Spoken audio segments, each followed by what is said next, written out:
Hello, I'm Ron Hummel, but most of you know me as Mr. Motivation. As you can see, I've been outside on the practice range practicing my golf swing. And today I want to talk to you about golf. That's right, golf is a four-letter word. And most of you know that it's a $12 billion industry. And I know everybody out there that plays the game of golf has bought the finest equipment over and over again. You've taken golf lessons, you've bought videos, you've bought training aids. And the one thing, though, that you've overlooked, the most important facet of your game, is mental attitude. Today, I'm going to take some time and talk to you why mental attitude is so important. $12 billion a year is spent worldwide on the game of golf. And most of you have bought the most expensive clubs you can afford. You've bought training aids. You've taken lessons. You bought videos. And yet, when you go to the golf course, the most important part of your game is right up here, the mental aspect. How you think the round should be and how you think about each shot that you take.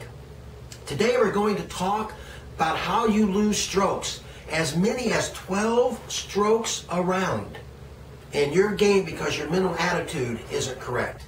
Now some of you are going to say, Ron, 12 strokes per round? I'm going to say yes, and today I'm going to show you and tell you and talk to you about why that's true.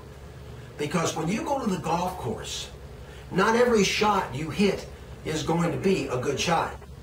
Not every shot that you take is going to be a good shot. The drive isn't always going to go straight. You're not always going to hit the best sand shot. Your chips aren't always going to roll directly to the hole, and every putt's not going to go in. Those are things that you need to understand and accept. But unfortunately, most of you are so engulfed in the equipment, the videos, and the lessons, you forget about the mental attitude. So, in part 2, I'll be talking to you about mental attitude. Well, welcome back. You know, we were talking about mental attitude and why it's so important. Well, let me explain to you one thing. Golf lessons and good equipment is important. Certainly, you have to learn the proper way to swing a club. And you need to understand how the clubs work and which club is used in what situation. But I want to talk to you about something very simplistic. You know, I played out on the amateur golf tour for 2 years, and I won 10 times. Now, my golf skills weren't nearly as good as many of the players that were on the tour. So why was I so successful? Maybe I should have won twice, but I won 10 times. Now, I'm not bragging, I'm trying to make a point. The point is simple. I played with a lot of golfers who would take and make a bad shot. And they would throw their club down. They would use other four-letter words that we won't use here today, other than golf is a four-letter word. But quite honestly, they took themselves right out of the game, and here's why. They would hit a bad shot. And for the next 5 to 6 holes, not just the next 5 or 6 shots, but the next 5 or 6 holes, that's all they would talk about is how could that ball have bounced to the left? That was a really good shot. I got a bad break. Well, bad breaks, poor shots, disappointments are part of the game of golf.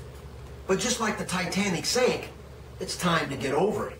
So when you hit a bad shot, don't think about the fact that you just hit a bad shot. Get over it. It's in the past. It's history. Remember, when you look at your watch right now, the second hand never stops. So when you hit that bad shot and it goes in the water or into the rough or into a hazard, it's done. It's over. And besides, you hit the shot. If you're going to be mad at anybody, be mad at yourself. But get over it and get over it quickly. The more time you spend thinking about that bad shot, the more time that your mental focus is on that bad shot, is time you don't have because now you have another shot to hit. And let's talk about that next shot. Most of us are not Tiger Woods, Phil Mickelson, or any other professional golf player. We're amateurs. So consequently, when we hit a bad shot, we don't have the capabilities, for the most part, to hit that next spectacular shot like a golf pro probably can. So we need to say to ourselves, okay, I just hit a bad shot. I can't do anything about it now. I'm over it. What am I going to do now with this next shot? And understand, what are my capabilities? What talent do I have? Or what talent don't I have? What is the best possible club to choose so I can hit this next shot and maybe hit the next shot? And rather than take that dreaded snowman, that 8, can I take maybe just a bogey or double bogey? It all depends on how you use your mental attitude.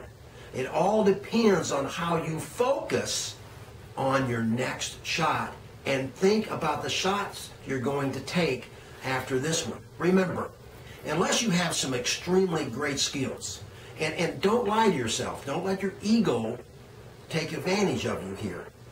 Think about what you can hit consistently, and consistently means 9 times out of 10. Get your shot out.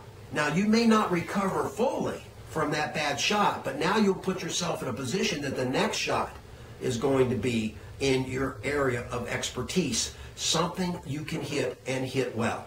In part 3, we're going to go even deeper into mental attitude. Thank you.